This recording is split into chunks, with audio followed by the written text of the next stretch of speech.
and narrated by Andy Smith. Fascism: What It Is and How to Fight It, by Leon Trotsky. Narrated by Mark Bowen. Fascism: What is it?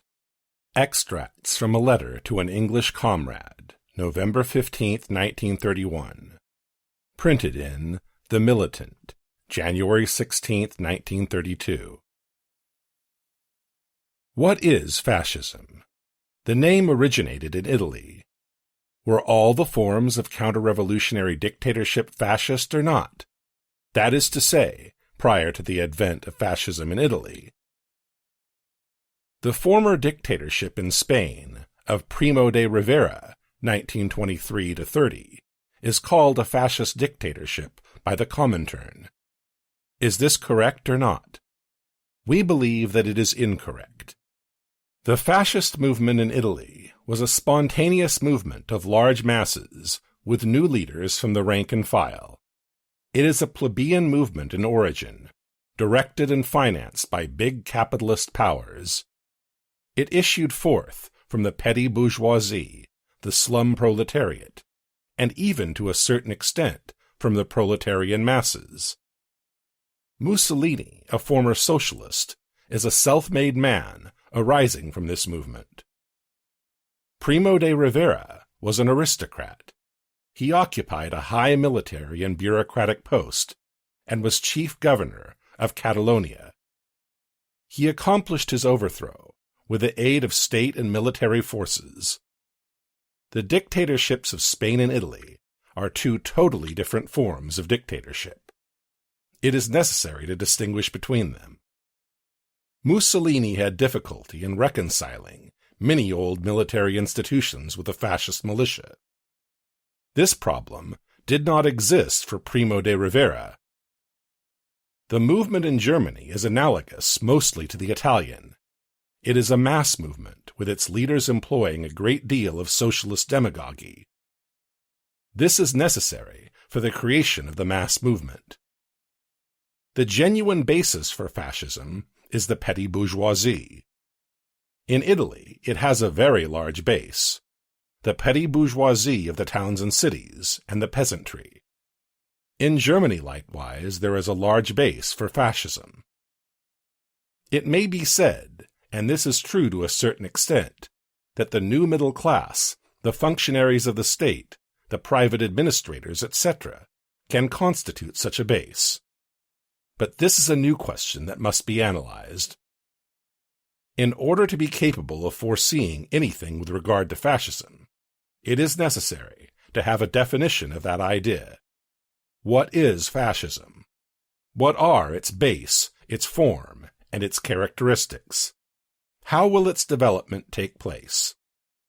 It is necessary to proceed in a scientific and Marxian manner. How Mussolini Triumphed, from What Next? Vital Question for the German Proletariat, 1932. At the moment that the normal police and military resources of the bourgeois dictatorship, together with their parliamentary screens, no longer suffice to hold society in a state of equilibrium, the turn of the fascist regime arrives. Through the fascist agency, capitalism sets in motion the masses of the crazed petty bourgeoisie and the bands of declassed and demoralized lumpenproletariat, all the countless human beings whom finance capital itself has brought to desperation and frenzy. From fascism, the bourgeoisie demands a thorough job. Once it has resorted to methods of civil war, it insists on having peace for a period of years. And the fascist agency, by utilizing the petty bourgeoisie as a battering ram, by overwhelming all obstacles in its path, does a thorough job. After fascism is victorious, finance capital directly and immediately gathers into its hands, as in a vice of steel, all the organs and institutions of sovereignty, the executive, administrative, and educational powers of the state. The entire state apparatus, together with the army, the municipalities, the universities, the schools, the press, the trade unions, and the cooperatives. When a state turns fascist, it does not mean only that the forms and methods of government are changed in accordance the patterns set by a Mussolini. The changes in this sphere ultimately play a minor role. But it means, first of all, for the most part, that the workers' organizations are annihilated, that the proletariat is reduced to an amorphous state, and that a system of administration is created which penetrates deeply into the masses, and which serves to frustrate the independent crystallization of the proletariat. Therein precisely is the gist of fascism. Italian fascism was the immediate outgrowth of the betrayal by the reformists of the uprising of the Italian proletariat. For the time the First World War ended, there was an upward trend in the revolutionary movement in Italy, and in September 1920 it resulted in the seizure of factories and industries by the workers. The dictatorship of the proletariat was an actual fact. All that was lacking was to organize it and draw from it all the necessary conclusions. The social democracy took fright and sprang back. After its bold and heroic exertions, the proletariat was left facing the void. The disruption of the revolutionary movement became the most important factor in the growth of fascism. In September, the revolutionary advance came to a standstill, and November already witnessed the first major demonstration of the fascists, the seizure of Bologna. Note: the fascist campaign of violence began in Bologna, November 21, 1920. When the Social Democratic councilmen, victorious in the municipal elections, emerged from City Hall to present the new mayor, they were met by gunfire, in which 10 were killed and 100 wounded. The fascists followed up with punitive expeditions into the surrounding countryside, a stronghold of the Red Leagues. Black shirt action squadrons and vehicles, supplied by big landowners, took over villages in lightning raids, beating and killing leftist peasants and labor leaders, wrecking radical headquarters, and terrorizing the populace. Emboldened by their easy successes, the fascists then launched large-scale attacks in the big cities. True, the proletariat, even after the September catastrophe, was capable of waging defensive battles. But the social democracy was concerned with only one thing: to withdraw the workers from combat at the cost of one concession after another. The social democracy hoped that the docile conduct of the workers would restore the public opinion of the bourgeoisie against the fascists. Moreover, the reformists even banked strongly upon the help of King Victor Emmanuel. To the last hour, they restrained the workers with might and main from giving battle to Mussolini's bands. It availed them nothing. The crown, along with the upper crust of the bourgeoisie, swung over to the side of fascism. Convinced at the last moment that fascism was not to be checked by obedience, the Social Democrats issued a call to the workers for a general strike. But their proclamation suffered a fiasco. The reformists had dampened the powder so long in their fear lest it should explode that when they finally, with a trembling hand, did apply a burning fuse to it, the powder did not catch. 2 years after its inception, fascism was in power. It entrenched itself, thanks to the facts the first period of its overlordship coincided with a favorable economic conjuncture, which followed the Depression of 1921-22. The fascists crushed the retreating proletariat by the onrushing forces of the petty bourgeoisie.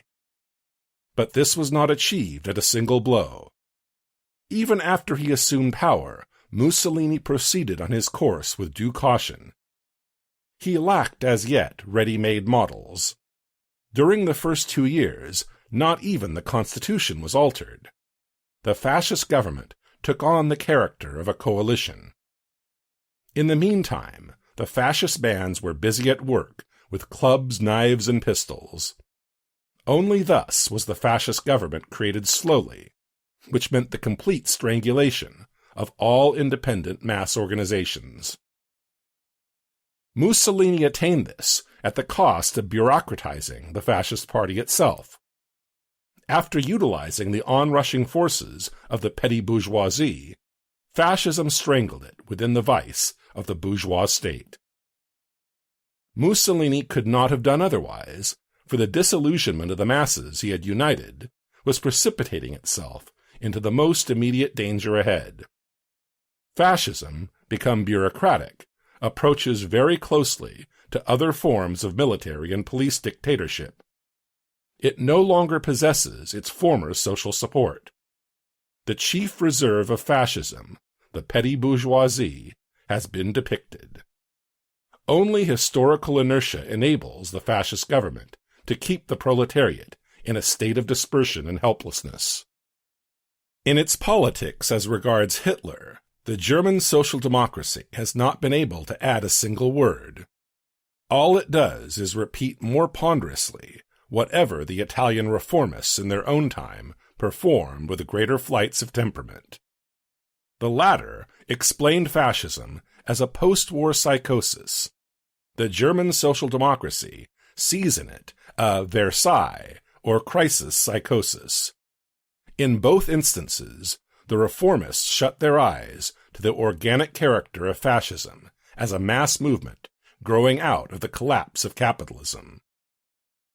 Note: the Versailles Treaty imposed on Germany after World War I. Its most hated feature was the unending tribute to the victorious Allies in the form of reparations for war damages and losses. The crisis referred to in the above paragraph was the economic depression that swept the capitalist world after the Wall Street crash of 1929. Fearful of the revolutionary mobilization of the workers, the Italian reformists banked all their hopes of the state. Their slogan was, "Help, Victor Emmanuel, exert pressure." The German social democracy lacks such a democratic bulwark as a monarch loyal to the Constitution, so they must be content with a president. Help, Hindenburg, exert pressure.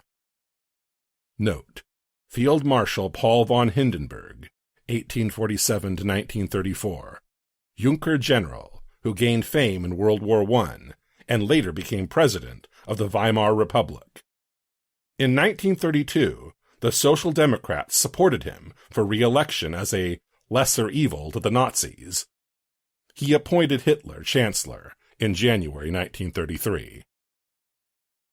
While waging battle against Mussolini, that is, while retreating before him, Turati let loose his dazzling motto, "One must have the manhood to be a coward."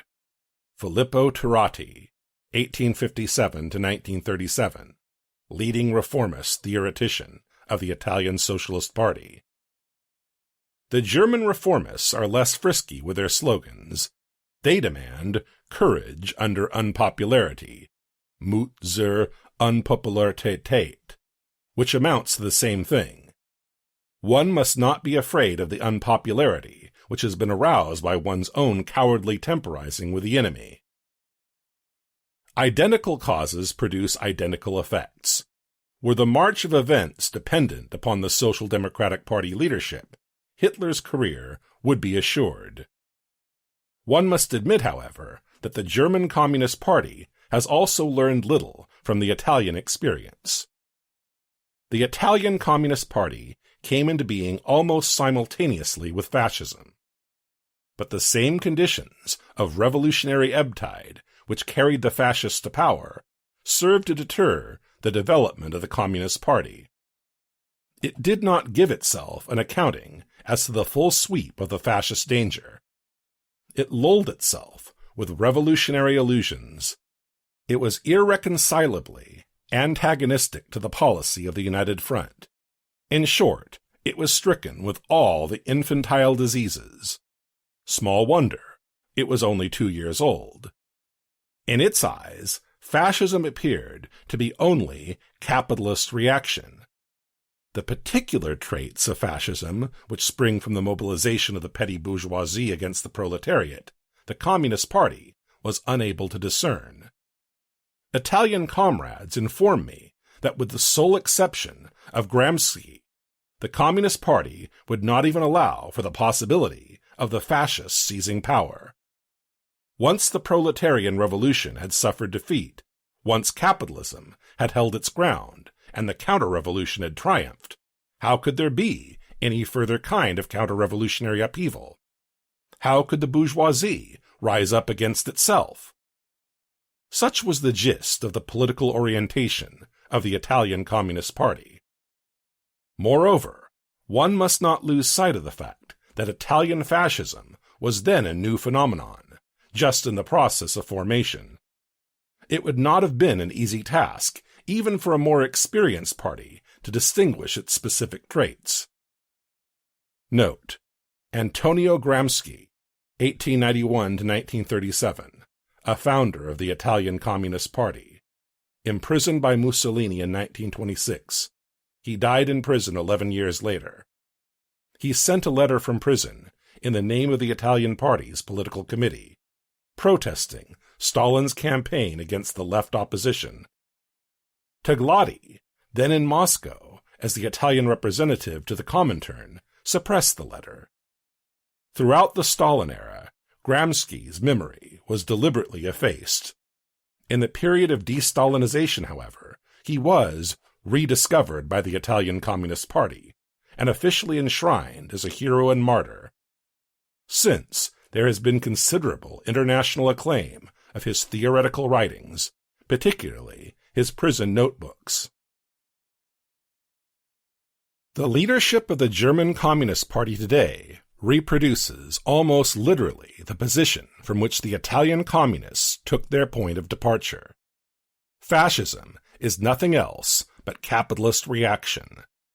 From the point of view of the proletariat, the difference between diverse types of capitalist reaction are meaningless. This vulgar radicalism is the less excusable because the German party is much older than the Italian was at a corresponding period. In addition, Marxism is enriched now by the tragic experience in Italy. To insist that fascism is already here, or to deny the very possibility of its coming to power, amounts politically to one and the same thing. By ignoring the specific nature of fascism, the will to fight against it inevitably becomes paralyzed. The brunt of the blame must be borne, of course, by the leadership of the Comintern. Italian communists, above all others, were duty-bound to raise their voices in alarm. But Stalin, together with Maniolsky, compelled them to disavow the most important lessons of their own annihilation. Note: Dmitry Maniolsky, 1883 to 1952, headed the Comintern from 1929 to 1934. His removal heralded switch from ultra-leftism to the opportunism of the Popular Front period. Later appeared on diplomatic stage as delegate to United Nations. We have already observed with what diligent alacrity Ercole switched over to the position of social fascism, i.e., to the position of passively waiting for the fascist victory in Germany. Note: Ercole. Comintern pen name of Palmiro Togliatti, 1893 to 1964. Headed Italian Communist Party after Gramsci's imprisonment. He survived all zigzags in Comintern line, but after Stalin's death, he criticized Stalin's rule, as well as some of its continuing features in the USSR and international communist movement. The fascist danger looms in Germany. From the turn in the Communist International and the German situation, 1930. The official press of the Comintern is now depicting the results of the September 1930 German elections as a prodigious victory of communism, which places on the order of the day the slogan of Soviet Germany. The bureaucratic optimists do not want to reflect upon the meaning of the relation of forces which is disclosed by the election statistics. They examine the figure of the increased communist vote, independently of the revolutionary tasks created by the situation and the obstacles it sets up. The Communist Party received about 4,600,000 votes, as against 3,300,000 in 1928. From the viewpoint of normal parliamentary mechanics, the gain of 1.3 million votes is considerable, even if we take into consideration the rise in the total number of voters. But the gain of the party pales completely beside the leap of fascism from 800,000 to 6,400,000 votes. Of no less important significance for the evaluation of the elections is the fact that the social democracy, in spite of substantial losses, retained its basic cadres and still received a considerably greater number of workers' votes, 8,600,000, than the Communist Party. Meanwhile, if we should ask ourselves, what combination of international and domestic circumstances would be capable of turning the working class towards communism with greater velocity, we could not find an example of more favorable circumstances for such a turn than the situation in present-day Germany. Young's noose, the economic crisis, the disintegration of the rules, the crisis of parliamentarism, the terrific self-exposure of the social democracy in power.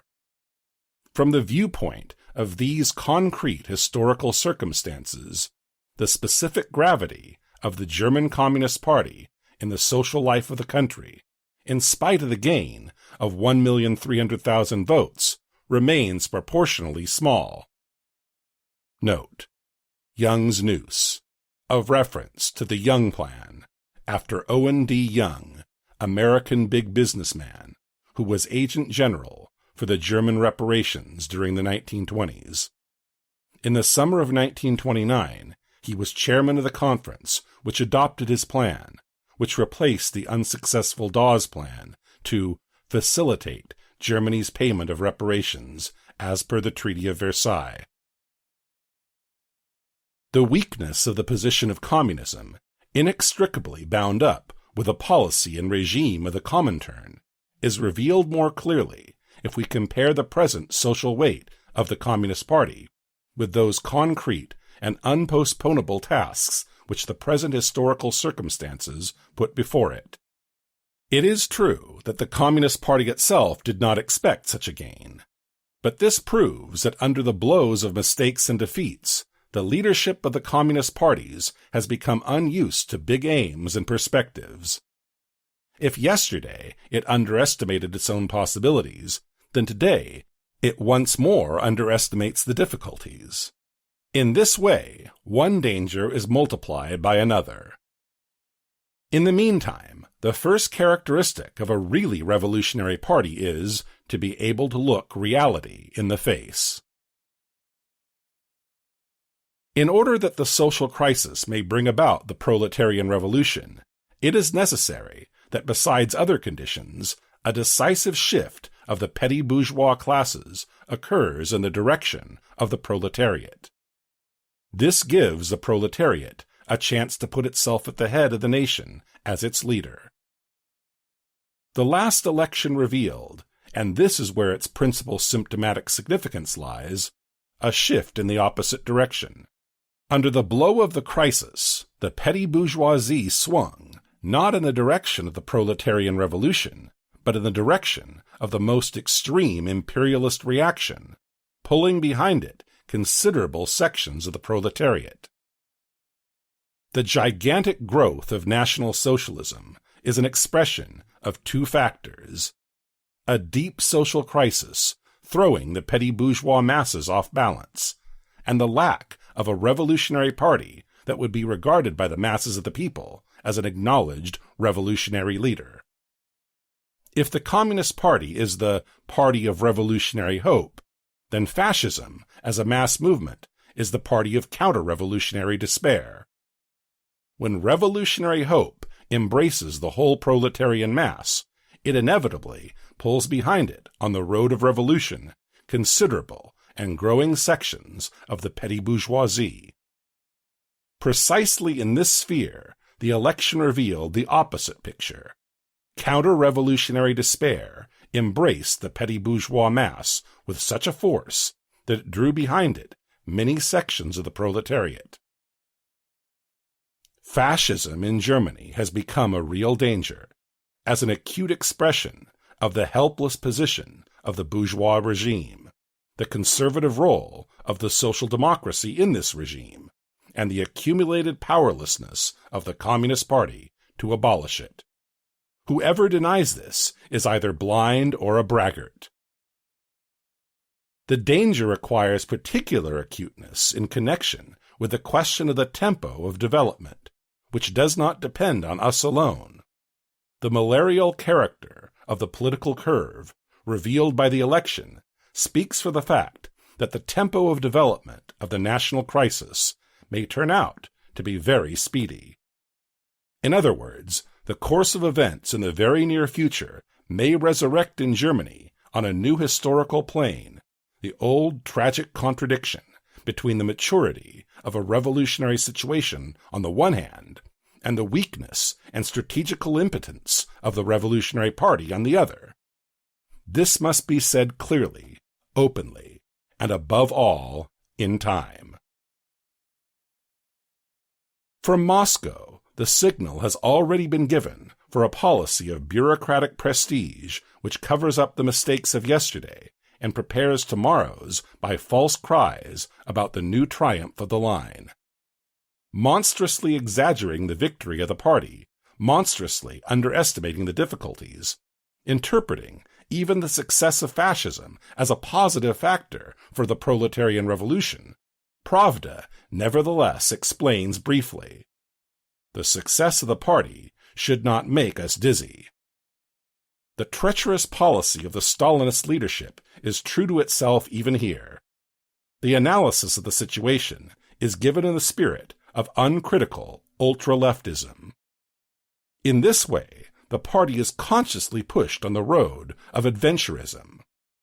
At the same time, Stalin prepares his alibi in advance with the aid of the ritualistic phrase about dizziness.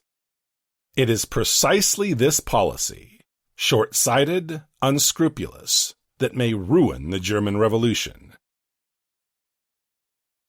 Can the strength of the conservative resistance of the social democratic workers be calculated beforehand? It cannot. In the light of the events of the past year, this strength seems to be gigantic. But the truth is that what helped most of all to weld together social democracy was the wrong policy of the Communist Party, which found its highest generalization in the absurd theory of social fascism. To measure the real resistance of the social democratic ranks, a different measuring instrument is required. That is, a correct communist tactic. With this condition, and it is not a small condition, the degree of internal unity of the social democracy can be revealed in a comparatively brief period. In a different form, what has been said above also applies to fascism.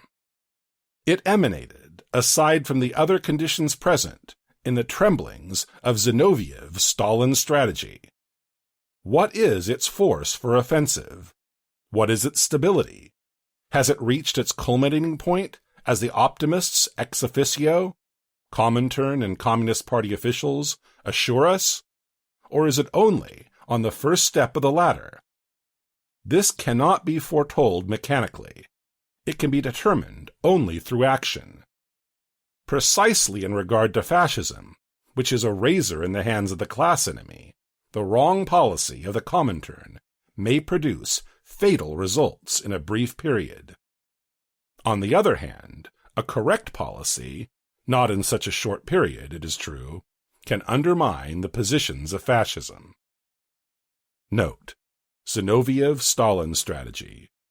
Gregory Y. Zinoviev, 1883 to 1936, chairman of the Comintern from its founding in 1919 till his removal by Stalin in 1926.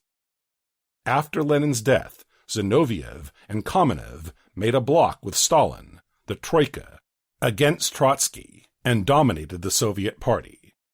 In the period of the Zinoviev-Stalin domination of the Comintern, an opportunist line led to a series of defeats and missed opportunities, most notably the calling off of the German Revolution of 1923. After breaking with Stalin, Zinoviev united his following with a Trotskyist left opposition, but in 1928, after the expulsion from the party of the United Opposition, Zinoviev capitulated to Stalin. Readmitted to the party, he was expelled again in 1932. After disavowal of all critical views, he was again readmitted, but in 1934 he was expelled and imprisoned. He confessed at the first of the Great Moscow Trials in 1936 and was executed. If the Communist Party, in spite of the exceptionally favorable circumstances, has proved powerless seriously to shake the structure of the social democracy with the aid of the formula of social fascism, then real fascism now threatens this structure, no longer with wordy formula of so-called radicalism, but with the chemical formulas of explosives. No matter how true it is that the social democracy, by its whole policy, prepared the blossoming of fascism, it is no less true that fascism comes forward as a deadly threat primarily to that same social democracy, all of whose magnificence is inextricably bound with parliamentary, democratic pacifist forms and methods of government. The policy of a united front of the workers against fascism flows from this situation. It opens up tremendous possibilities to the Communist Party. A condition for success, however, is the rejection of the theory and practice of social fascism, the harm of which becomes a positive measure under the present circumstances.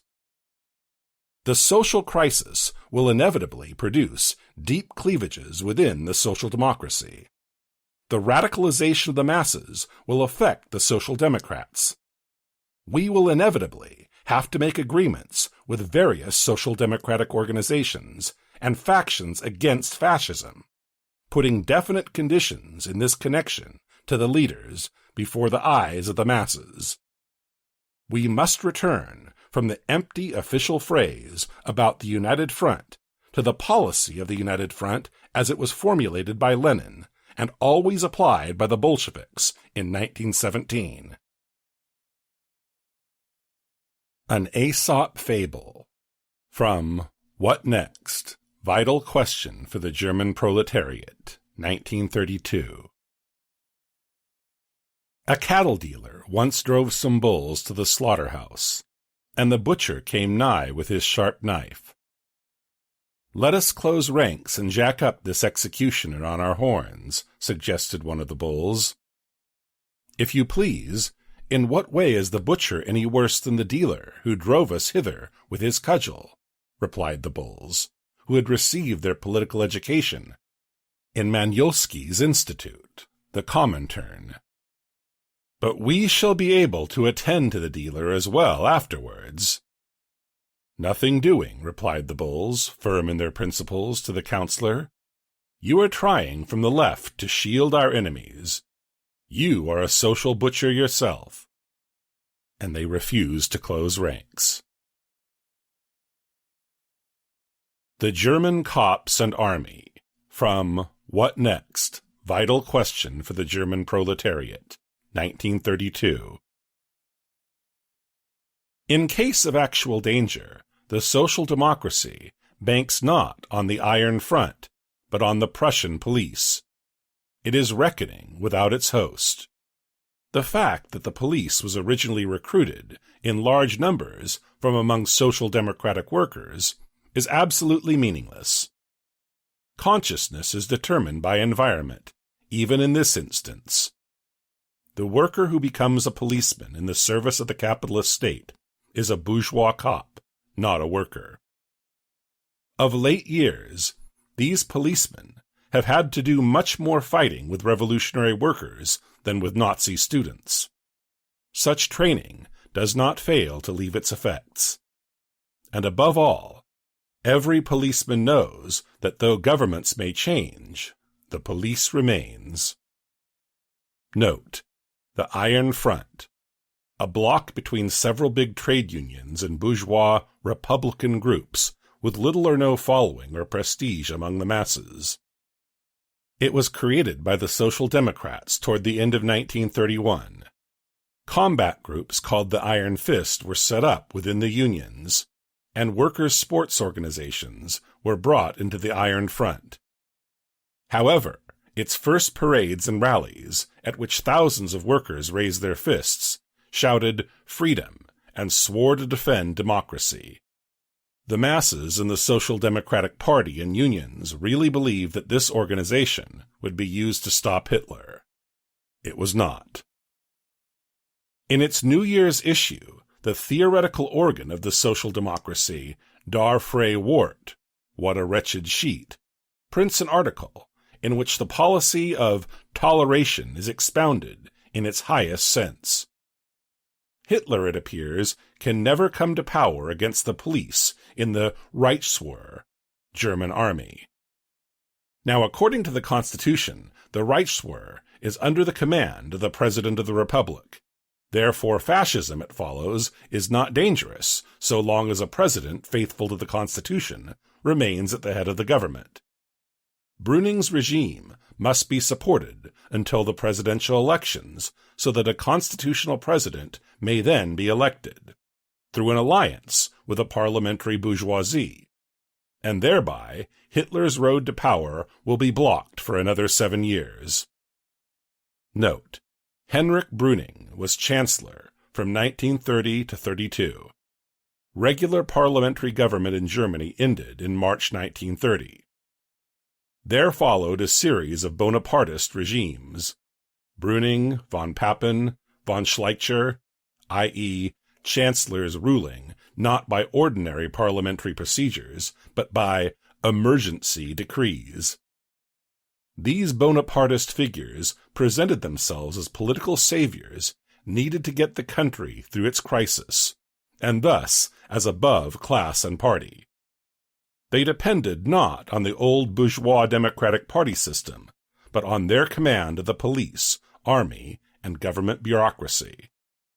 Pretending to be saving the nation from the dangers on both the left, socialists and communists, and the right, fascists, they struck their heaviest blows against the left, since their primary interest was saving capitalism.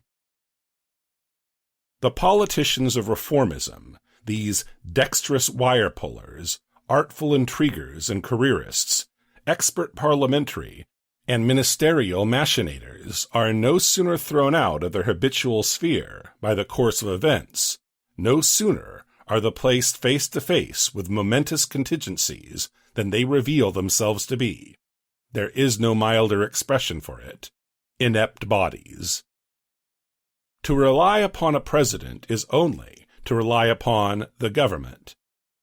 Faced with the impending clash between the proletariat and the fascist petty bourgeoisie, two camps which together comprise the crushing majority of the German nation, these Marxists from the Vorwärts, principal social democratic newspaper, yelp for the night watchman to come to their aid. Help! Government! Exert pressure! Staat, Grief, zu! Bourgeoisie, petty bourgeoisie, and proletariat.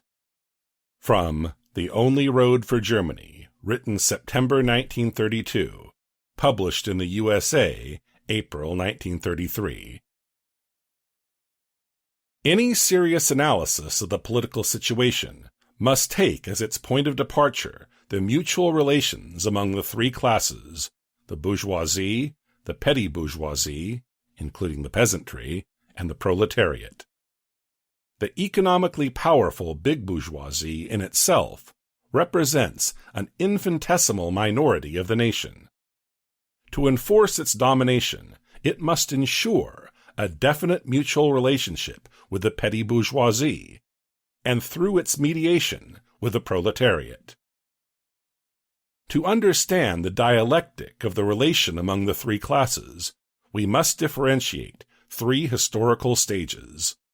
At the dawn of capitalistic development, when the bourgeoisie required revolutionary methods to solve its tasks.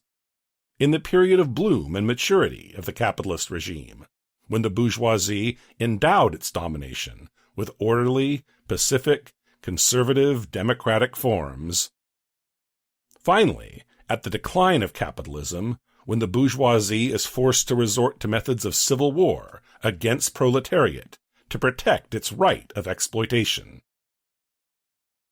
The political programs characteristic of these three stages, Jacobinism, left wing of petty bourgeois forces in Great French Revolution, in most revolutionary phase led by Robespierre, reformist democracy, social democracy included, and fascism, are basically programs of petty bourgeois currents.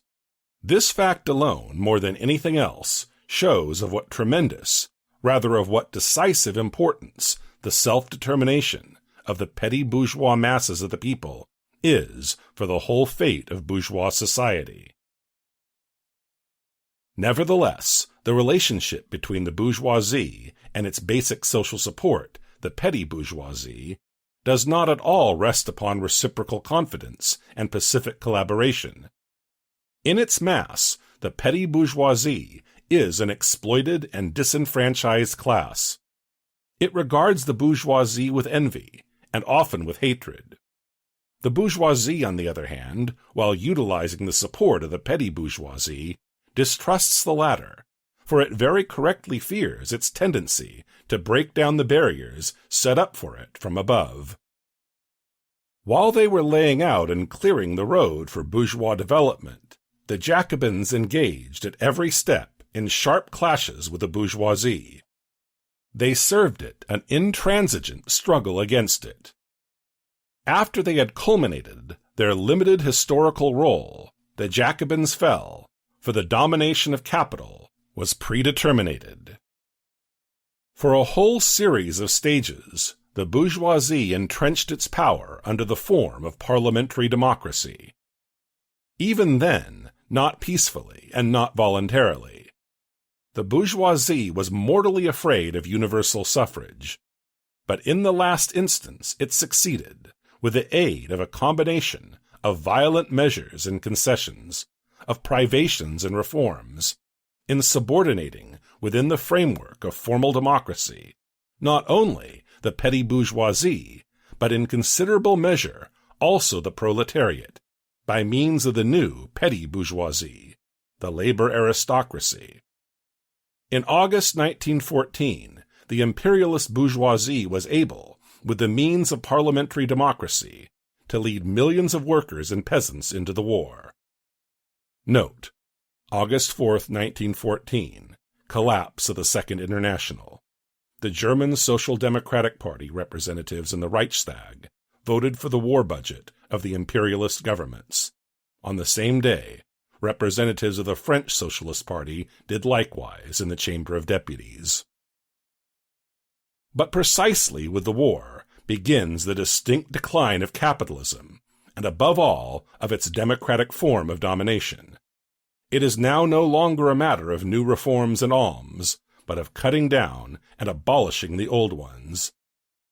Therewith the bourgeoisie comes into conflict, not only with the institutions of proletarian democracy, trade unions and political parties, but also with parliamentary democracy, within the framework of which arose the labor organizations.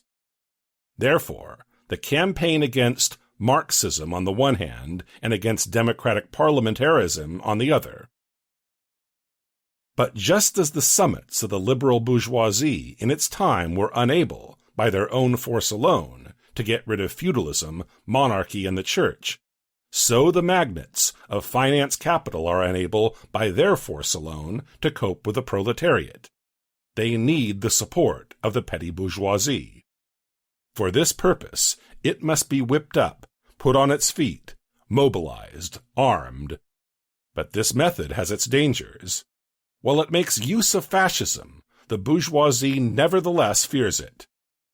Pilsudski was forced in May 1926 to save bourgeois society by a coup d'état directed against the traditional parties of the Polish bourgeoisie. The matter went so far that the official leader of the Polish Communist Party, Warski, who came over from Rosa Luxemburg not to Lenin but to Stalin, took the coup d'état of Pilsudski to be the road of the revolutionary democratic dictatorship, and called upon the workers to support Pilsudski. Note: Joseph Pilsudski, 1876 to 1935, originally a socialist with nationalistic views. In 1920, he led the anti-Soviet forces in Poland. In 1926, he led a coup d'état and established a fascist dictatorship. Warski, friend of Rosa Luxemburg, he supported her differences with the Bolsheviks. When Comintern zigzagged to the left in its third period phase, Warski was demoted from leadership in the Polish Communist Party, but not expelled. He disappeared in the USSR during the Great Purge of 1936 to 38. Rosa Luxemburg, 1870 to 1919, great revolutionary theoretician and leader. Originally active in socialist movement of her native Poland, she later became a leader of the left wing of the German Social Democratic Party. She and Karl Liebknecht were imprisoned for opposing World War I. After their release, they led the Spartakusbund. Both were arrested and assassinated during the unsuccessful revolution of 1919. At the session of the Polish Commission of the Executive Committee of the Communist International on July 2, 1926, the author of these lines said on the subject of the events in Poland, "Taken as a whole, the Pilsudski overthrow is the petty bourgeoisie plebeian manner of solving the burning problems of bourgeois society in its state of decomposition and decline. They have here already a direct resemblance to Italian fascism. These two currents indubitably possess common features. They recruit their shock troops first of all from the petty bourgeoisie. Pilsudski, as well as Mussolini, worked with extra-parliamentary means, with open violence, with the methods of civil war. Both were concerned not with the destruction, but with the preservation of bourgeois society. While they raised the petty bourgeoisie on its feet, they openly aligned themselves, after the seizure of power, with the big bourgeoisie. Involuntarily, a historical generalization comes up here, recalling the evaluation given by Marx of Jacobinism as the plebeian method of settling accounts with the feudal enemies of the bourgeoisie. That was in the period of the rise of the bourgeoisie. Now we must say, in the period of the decline of bourgeois society, the bourgeoisie again needs the plebeian method of resolving its no longer progressive but entirely reactionary tasks. In this sense, fascism is a caricature of Jacobinism. The bourgeoisie is incapable of maintaining itself in power by the means and methods of the parliamentary state created by itself. It needs fascism as a weapon of self-defense, at least in critical instances. Nevertheless, the bourgeoisie does not like the plebeian method of resolving its tasks. It was always hostile of Jacobinism, which cleared the road for the development of bourgeois society with its blood. The fascists are immeasurably closer to the decadent bourgeoisie than the Jacobins were to the rising bourgeoisie. Nevertheless, the sober bourgeoisie does not look very favorably, even upon the fascist mode of resolving its tasks, for the concussions, although they are brought forth in the interests of bourgeois society, are linked up with dangers to it. Therefore, the opposition between fascism and the bourgeois parties.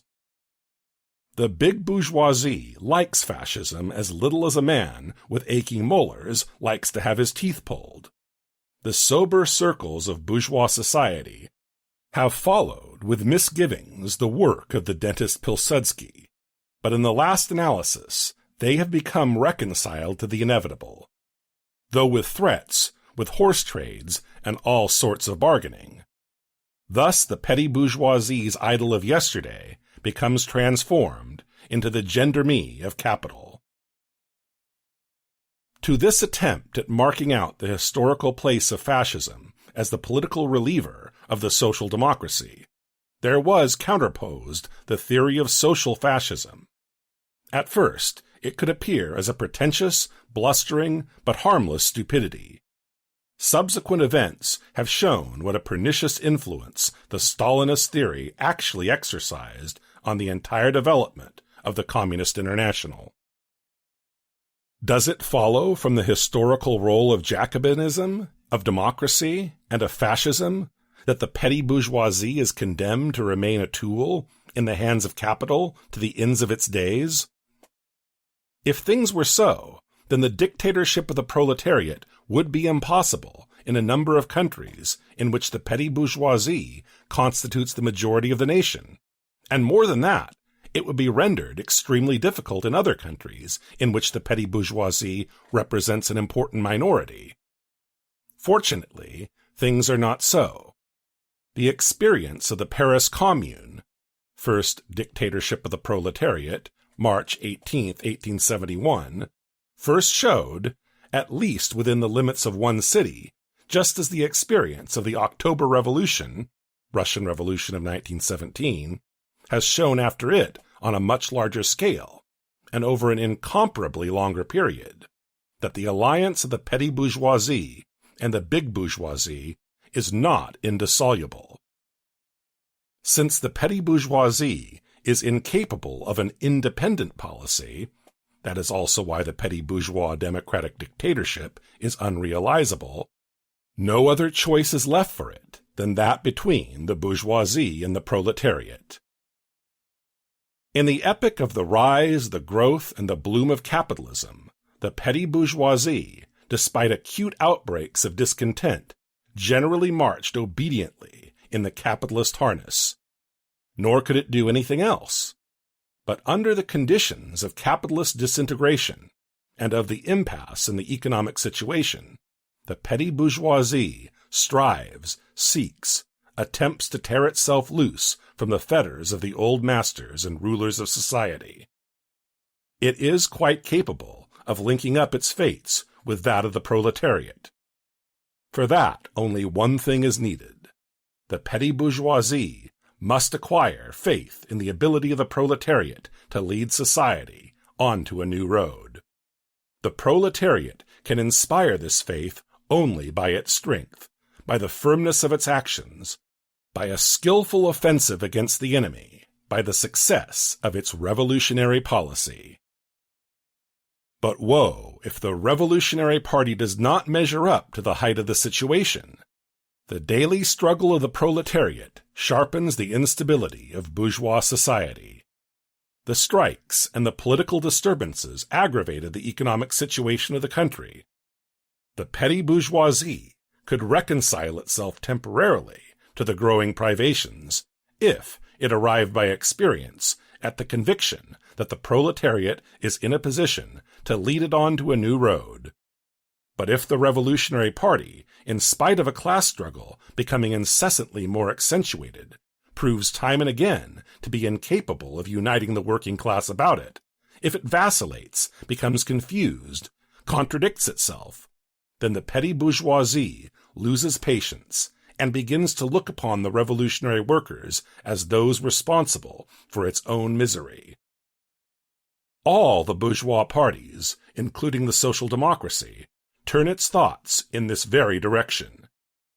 When the social crisis takes on an intolerable acuteness, a particular party appears on the scene with the direct aim of agitating the petty bourgeoisie to a white heat and of directing its hatred and its despair against the proletariat.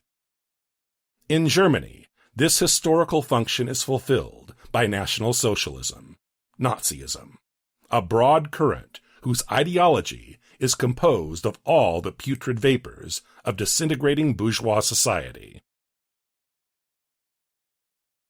The Collapse of Bourgeois Democracy, from Whither, France, 1934.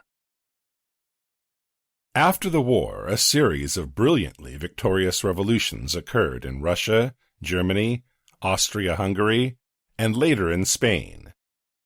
But it was only in Russia that the proletariat took full power into its hands, expropriated its exploiters, and knew how to create and maintain a workers' state. Everywhere else, the proletariat, despite its victory, stopped halfway because of the mistakes of its leadership. As a result, power slipped from its hands, shifted from left to right, and fell prey to fascism. In a series of other countries, power passed into the hands of a military dictatorship.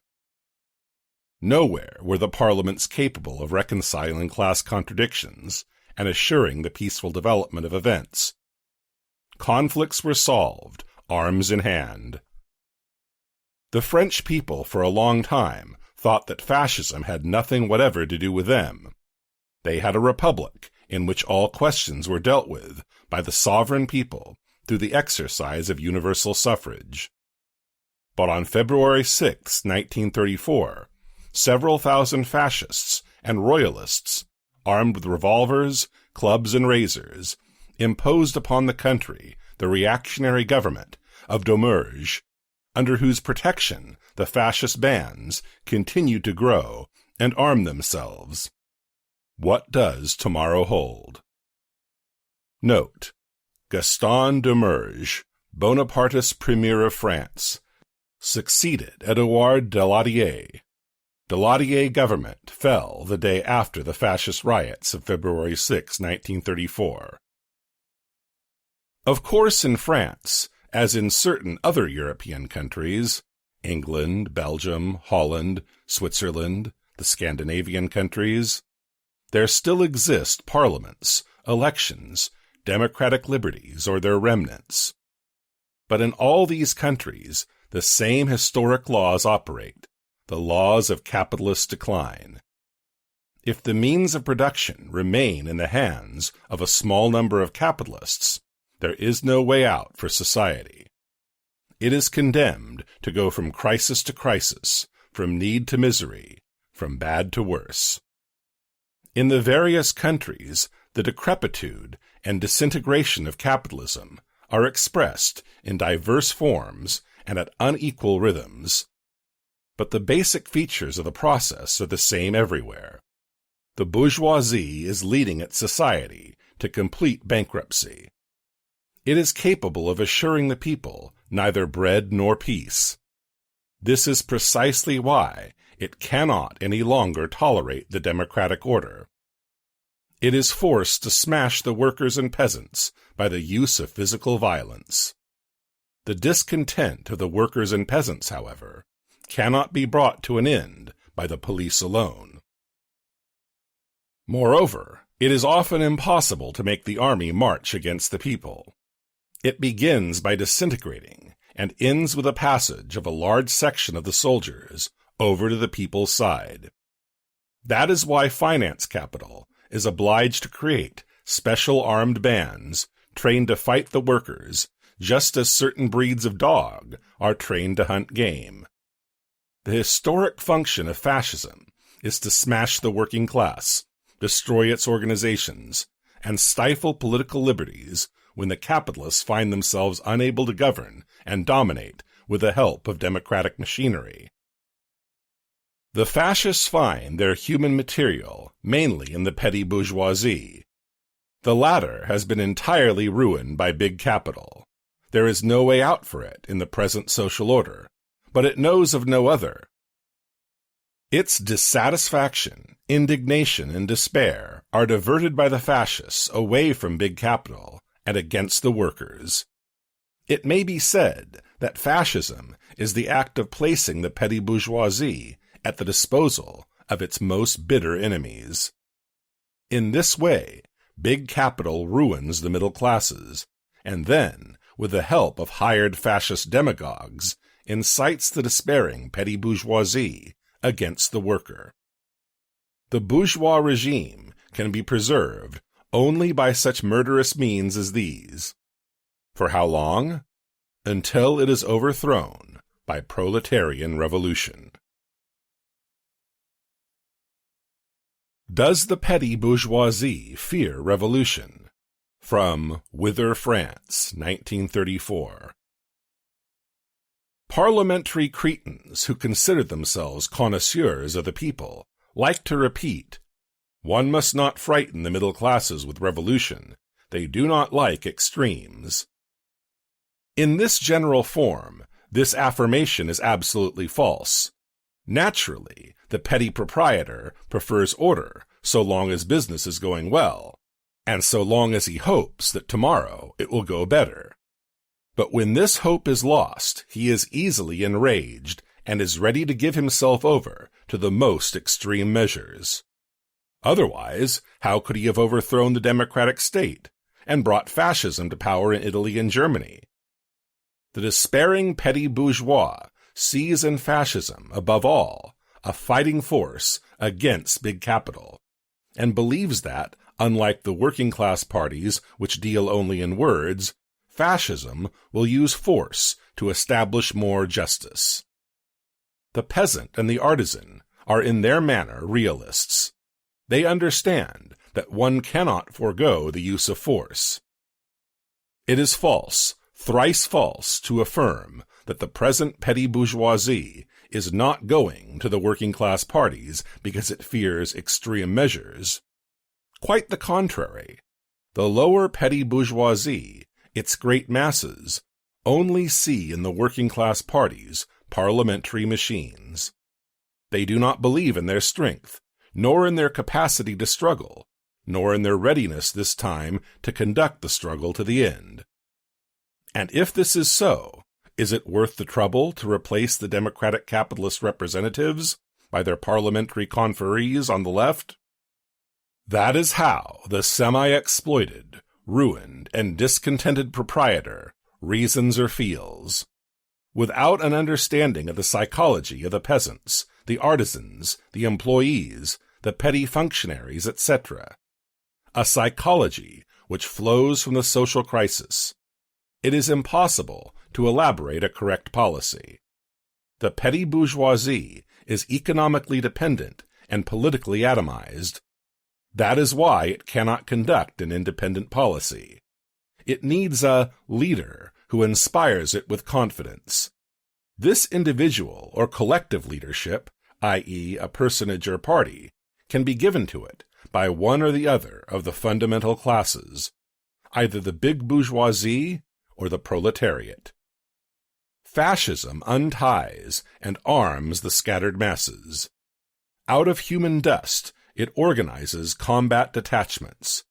It thus gives the petty bourgeoisie the illusion of being an independent force. It begins to imagine that it will really command the state.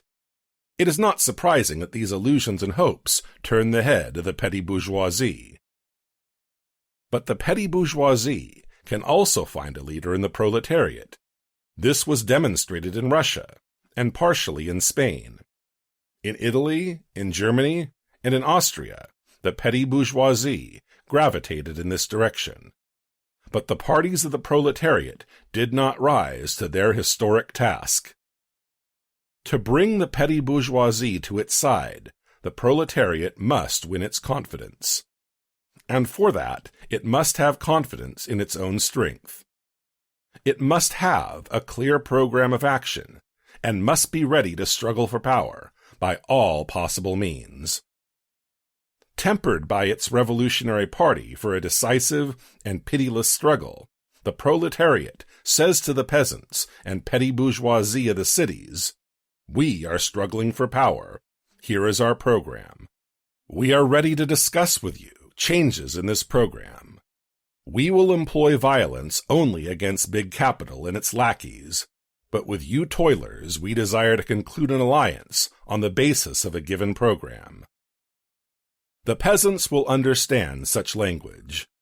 Only they must have faith in the capacity of the proletariat to seize power. But for that, it is necessary to purge the United Front of all equivocation, of all indecision, of all hollow phrases. It is necessary to understand the situation and to place oneself seriously on the revolutionary road. The Workers' Militia and Its Opponents, from Whither, France, 1934. To struggle, it is necessary to conserve and strengthen the instrument and the means of struggle. Organizations, the press, meetings, etc. Fascism in France threatens all of that directly and immediately.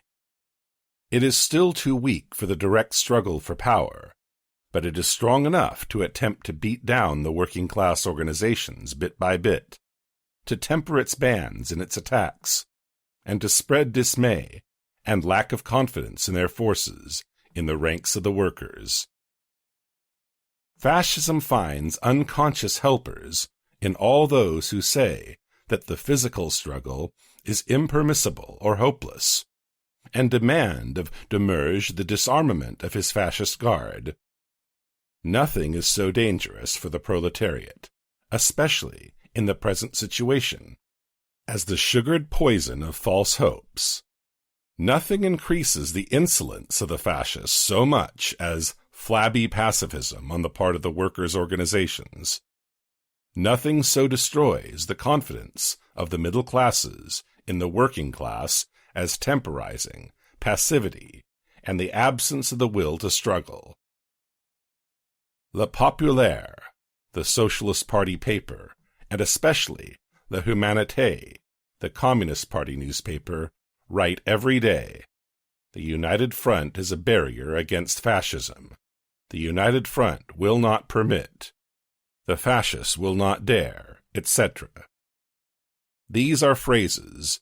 It is necessary to say squarely to the workers, socialists, and communists, do not allow yourselves to be lulled by the phrases of superficial and irresponsible journalists and orators. It is a question of our heads and the future of socialism. It is not that we deny the importance of the United Front. We demanded it when the leaders of both parties were against it.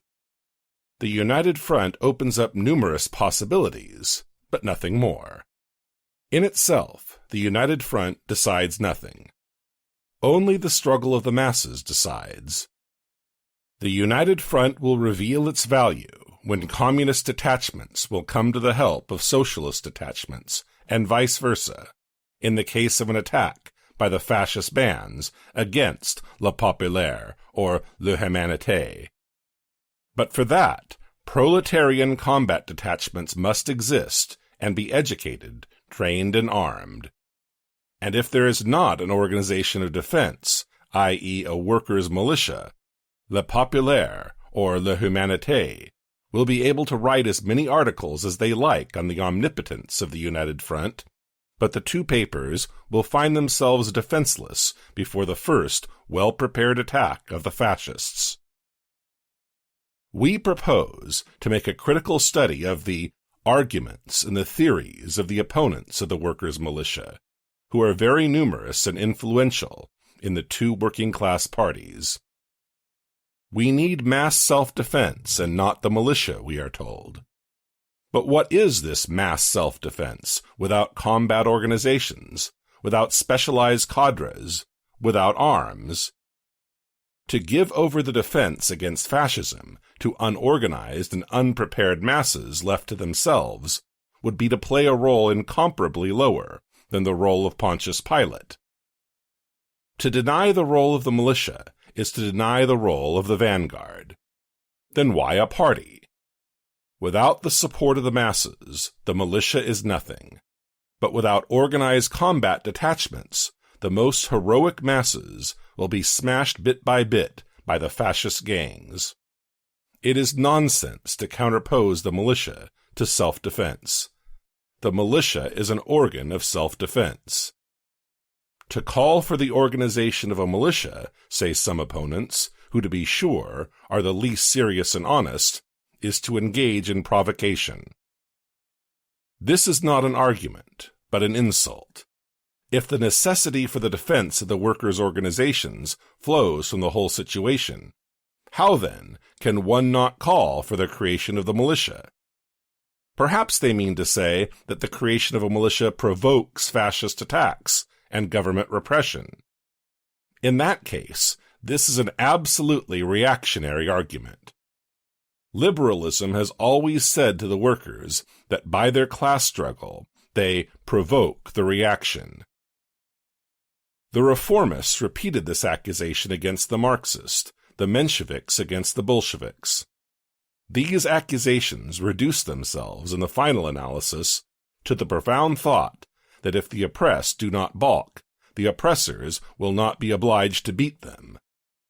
This is the philosophy of Tolstoy and Gandhi, but never that of Marx and Lenin. If l'humanité wants hereafter to develop the doctrine of non-resistance to evil by violence, it should take for its symbol not the hammer and sickle, emblem of the October Revolution, but the pious goat, which provides Gandhi with his milk. But the arming of the workers is only opportune in a revolutionary situation, which does not yet exist. This profound argument means that the workers must permit themselves to be slaughtered until the situation becomes revolutionary. Those who yesterday preached the third period do not want to see what is going on before their eyes. The question of arms itself has come forward only because the peaceful, normal, democratic situation has given way to a stormy, critical, and unstable situation which can transform itself into a revolutionary as well as a counter-revolutionary situation. Note: the third period, according to the Stalinist schema, this was the final period of capitalism, the period of its immediately impending demise and replacement by Soviets. The period is notable for the communists' ultra-left and adventurous tactics, notably the concept of social fascism. This alternative depends above all on whether the advance workers will allow themselves to be attacked with impunity and defeated bit by bit, or will reply to every blow by two of their own, arousing the courage of the oppressed and uniting them around their banner. A revolutionary situation does not fall from the skies. It takes form with the active participation of the revolutionary class and its party. The French Stalinists now argue that the militia did not safeguard the German proletariat from defeat. Only yesterday they completely denied any defeat in Germany and asserted that the policy of the German Stalinists was correct from beginning to end. Today they see the entire evil in the German workers' militia, Rote Front, i.e. Red Front fighters, communist-dominated militia, banned by the Social Democratic government after the Berlin May Day riots of 1929. Thus, from one error, they fall into a diametrically opposite one, no less monstrous. The militia in itself does not settle the question. A correct policy is necessary. Meanwhile, the policy of Stalinism in Germany, social fascism is the chief enemy, the split in the trade unions, the flirtation with nationalism, putschism, fatally led to the isolation of the proletarian vanguard and to its shipwreck. With an utterly worthless strategy, no militia could have saved the situation. It is nonsense to say that in itself the organization of the militia leads to adventures, provokes the enemy, replaces the political struggle by physical struggle, etc. In all these phrases, there is nothing but political cowardice. The militia, as the strong organization of the vanguard, is in fact the surest defense against adventures, against individual terrorism, against bloody spontaneous explosions. The militia is at the same time the only serious way of reducing to a minimum the civil war that fascism imposes upon the proletariat. Let the workers, despite the absence of a revolutionary situation occasionally correct the Papa's son patriots in their own way, and the recruitment of new fascist bands will become incomparably more difficult. But here, the strategists, tangled in their own reasoning, bring forward against us still more stupefying arguments. We quote textually, "If we reply to the revolver shots of the fascists with other revolver shots," writes La Humanité of October 23, 1934, "we lose sight of the fact that fascism is the product of the capitalist regime, and that in fighting against fascism, it is the entire system which we face." It is difficult to accumulate in a few lines greater confusion or more errors. It is impossible to defend oneself against the fascists because they are a product of the capitalist regime. That means we have to renounce the whole struggle, for all contemporary social evils are products of the capitalist system. When the fascists kill a revolutionist or burn down a building of a proletarian newspaper, the workers are to sigh philosophically, "Alas, murders and arson are products of the capitalist system," and go home with easy consciences. Fatalist prostration is substituted for the militant theory of Marx, to the sole advantage of the class enemy. The ruin of the petty bourgeoisie is, of course, the product of capitalism. The growth of the fascist bands is, in turn, a product of the ruin of the petty bourgeoisie. But on the other hand, the increase in the misery and the revolt of the proletariat are also products of capitalism, and the militia, in its turn, is the product of the sharpening of the class struggle. Why, then, for the Marxists of La Humanité, are the fascist bands the legitimate product of capitalism, and the workers' militia the illegitimate product of the Trotskyists? It is impossible to make head or tail of this. We have to deal with the whole system, we are told. How? Over the heads of human beings? The fascists in the different countries began with their revolvers and ended by destroying the whole system of workers' organizations. How else to check the armed offensive of the enemy, if not by an armed defense in order, in our turn, to go over to the offensive? The Humanité now admits defense in words, but only in the form of mass self-defense. The militia is harmful because, you see, it divides the combat detachments from the masses. But why, then, are there independent armed detachments among the fascists, who are not cut off from the reactionary masses, but who, on the contrary, arouse the courage and embolden those masses by their well-organized attacks? Or perhaps the proletarian mass is inferior in combative quality to the declassed petty bourgeoisie? Hopelessly tangled, La Humanité finally begins to hesitate. It appears that mass self-defense requires the creation of special self-defense groups. In place of the rejected militia, special groups or detachments are proposed. It would seem at first sight that there is a difference only in the name. Certainly, the name proposed by La Humanité means nothing. One can speak of mass self-defense, but it is impossible to speak of self-defense groups, since the purpose of the group is not to defend themselves, but the workers' organizations. However, it is not, of course, a question of the name.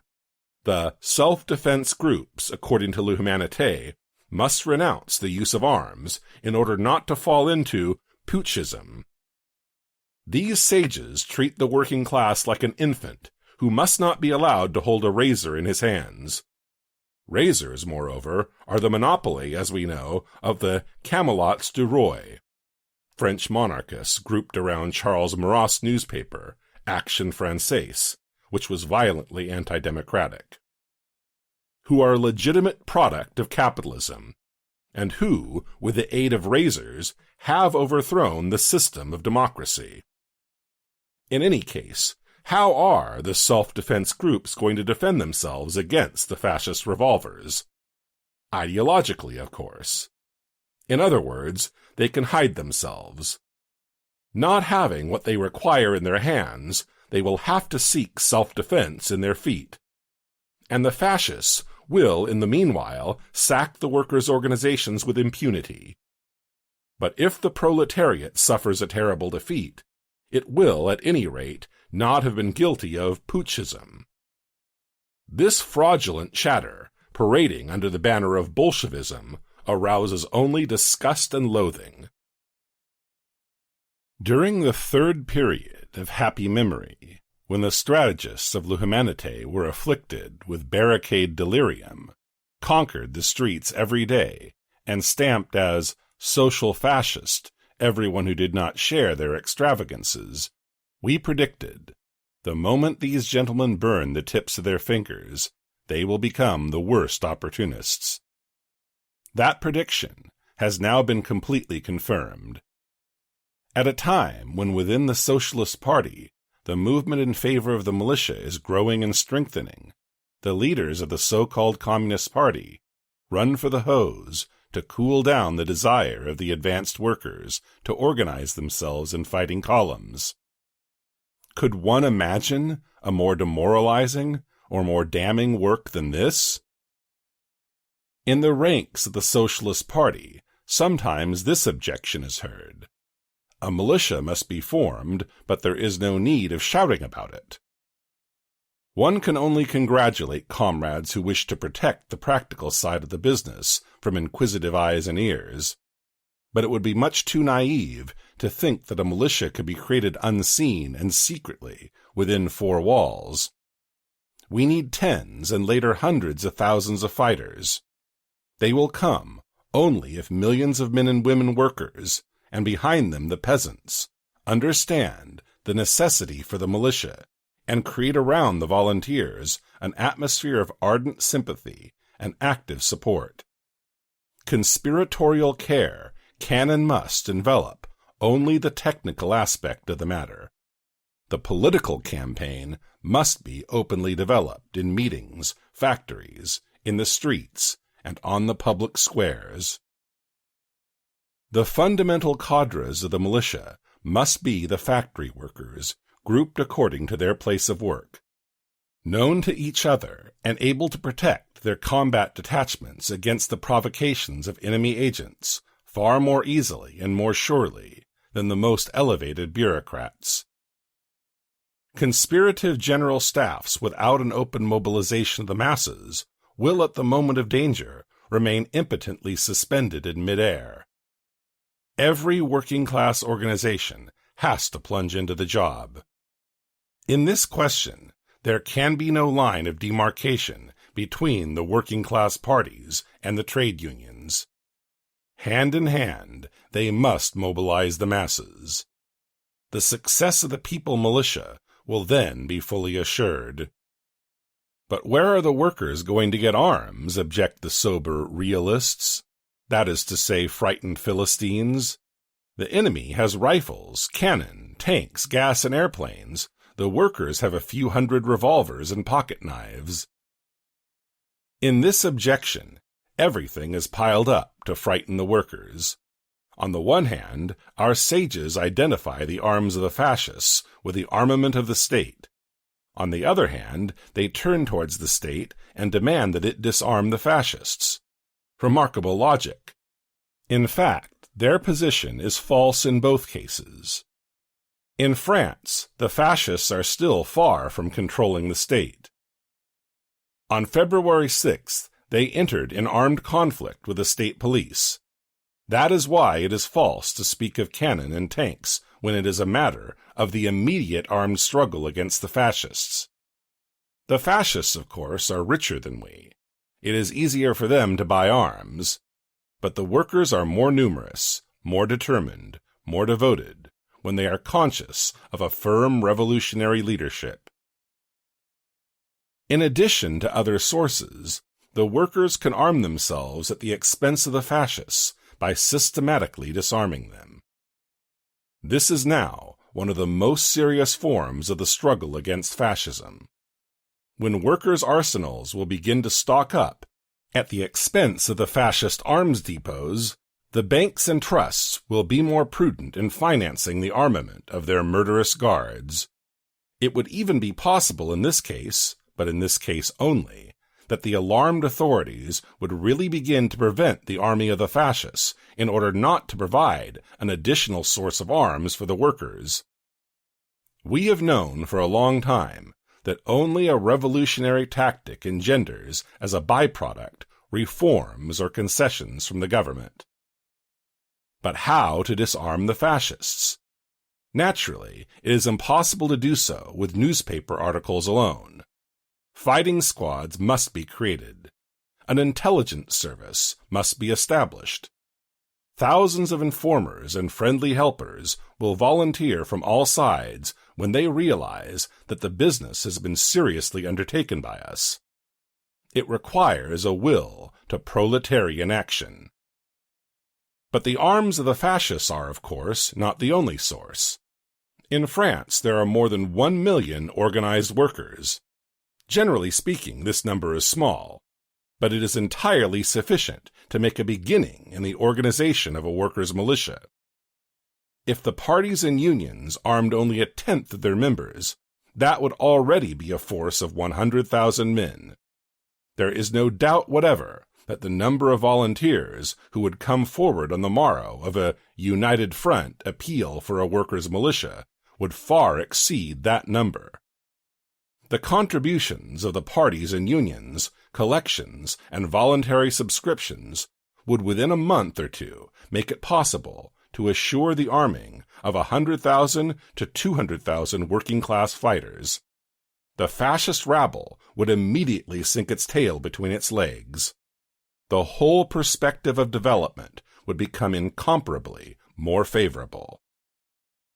To invoke the absence of arms or other objective reasons to explain why no attempt has been made up to now to create a militia is to fool oneself and others. The principal obstacle, one can say the only obstacle, has its roots in the conservative and passive character of the leaders of the workers' organizations. The skeptics, who are the leaders, do not believe in the strength of the proletariat. They put their hope in all sorts of miracles from above, instead of giving a revolutionary outlet to the energies pulsing below. The socialist workers must compel their leaders to pass over immediately to the creation of the workers' militia, or else give way to younger, fresher forces. A strike is inconceivable without propaganda and without agitation. It is also inconceivable without pickets, who, when they can, use persuasion, but when obliged, use force. The strike is the most elementary form of the class struggle, which always combines, in varying proportions, ideological methods with physical methods. The struggle against fascism is basically a political struggle which needs a militia just as the strike needs pickets. Basically, the picket is the embryo of the workers' militia. He who thinks of renouncing physical struggle must renounce all struggle, for the spirit does not live without flesh. Following the splendid phrase of the great military theoretician Clausewitz, war is the continuation of politics by other means. This definition also fully applies to civil war.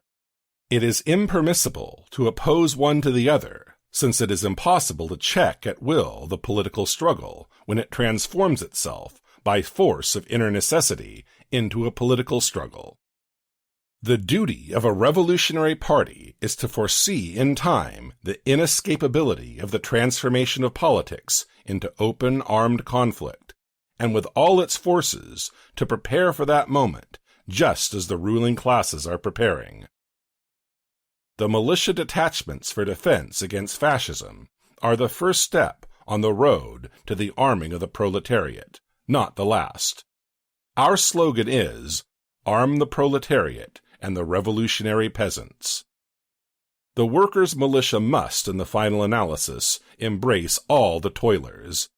To fulfill this program completely would be possible only in a worker state into whose hands would pass all the means of production, and consequently also all the means of destruction, i.e., all the arms and the factories which produce them.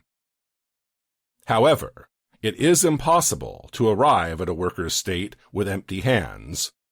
Only political invalids like Renedal can speak of a peaceful, constitutional road to socialism. The constitutional road is cut by trenches held by the fascist bands. There are not a few trenches before us. The bourgeoisie will not hesitate to resort to a dozen coups d'états, aided by the police and the army, to prevent proletariat from coming to power. Note: Pierre Renedal, 1871 to 1935. Prior to World War I, socialist leader, Jean Jaurès' right-hand man, and editor of L'Humanité. During the war, a right-wing social patriot. In the 1930s, he and Marcel Diet led revisionist neo-socialist tendency. Voted down at the July 1933 convention, this tendency split from the Socialist Party. After the fascist riots of February 6, 1934, most of the neos joined the Radical Party, the main party of French capitalism. A workers' socialist state can be created only by a victorious revolution. Every revolution is prepared by the march of economic and political development, but it is always decided by open armed conflicts between hostile classes. A revolutionary victory can become possible only as a result of long political agitation, a lengthy period of education, and organization of the masses. But the armed conflict itself must likewise be prepared long in advance. The advanced workers must know that they will have to fight and win a struggle to the death. They must reach out for arms as a guarantee of their emancipation. The perspective in the United States. For some questions on American problems, Fourth International, October 1940. The backwardness of the United States working class is only a relative term.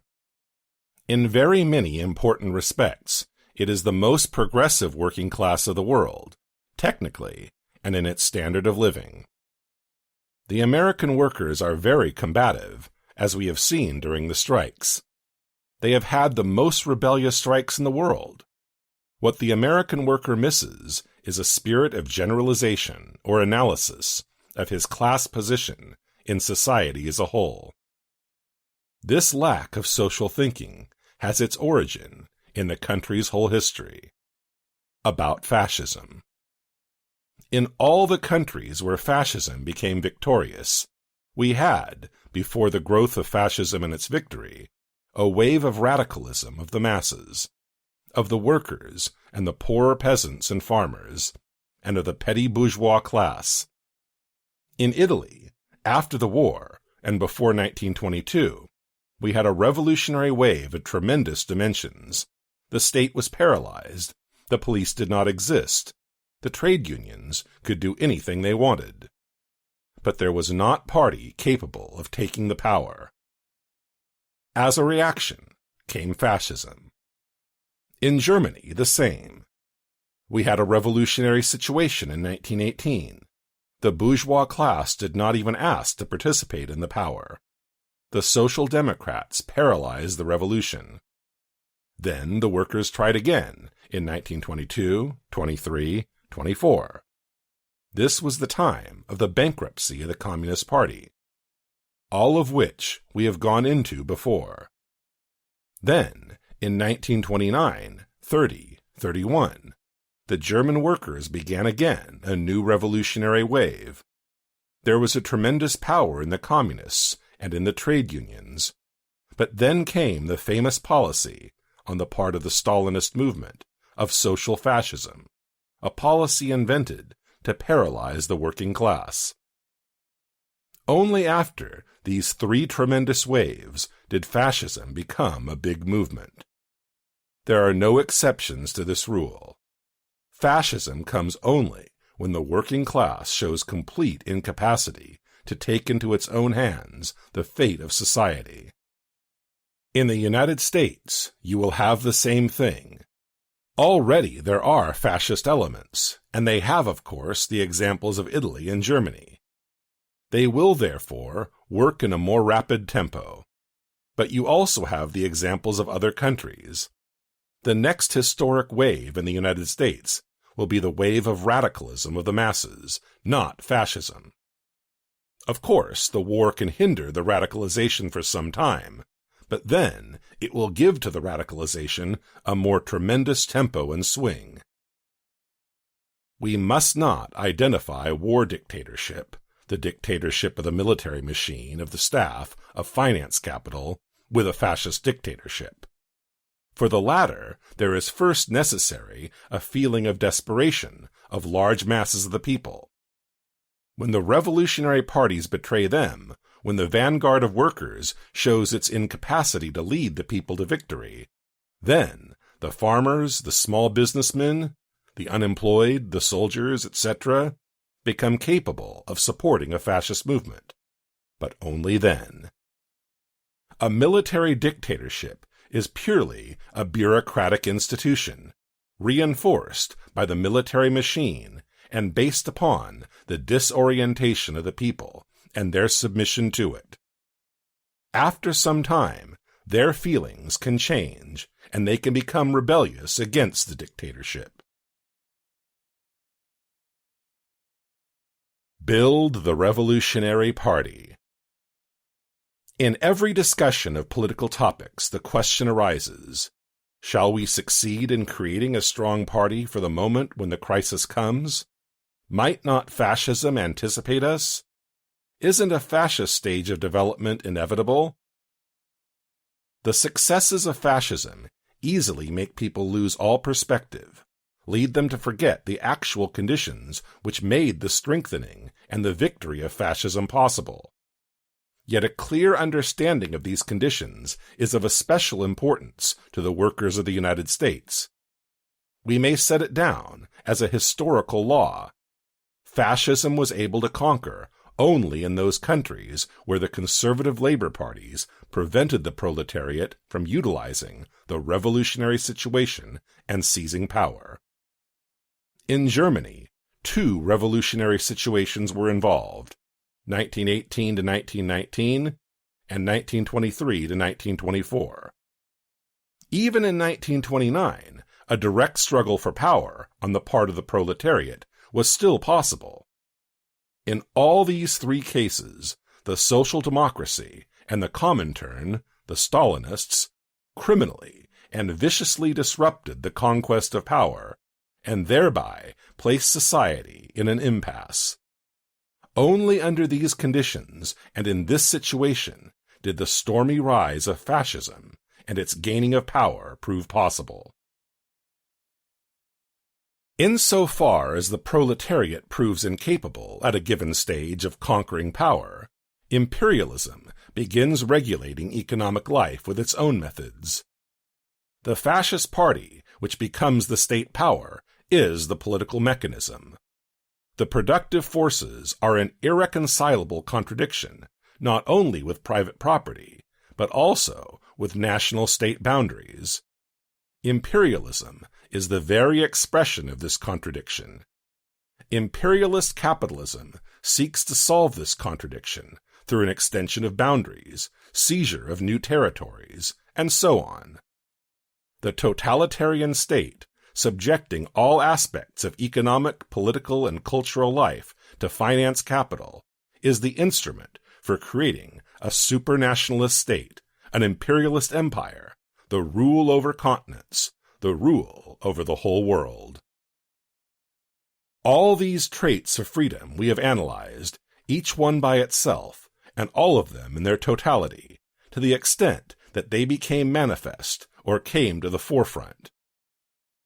Both theoretical analysis as well as the rich historical experience of the last quarter of a century have demonstrated with equal force that fascism is each time the final link of a specific political cycle composed of the following: the gravest crisis of capitalist society, the growth of the radicalization of the working class, the growth of sympathy toward the working class, and a yearning for change on the part of the rural and urban petty bourgeoisie, the extreme confusion of the big bourgeoisie, its cowardly and treacherous maneuvers aimed at avoiding the revolutionary climax, the exhaustion of the proletariat, growing confusion and indifference, the aggravation of the social crisis, the despair of the petty bourgeoisie, its yearning for change, the collective neurosis of the petty bourgeoisie, its readiness to believe in miracles, its readiness for violent measures,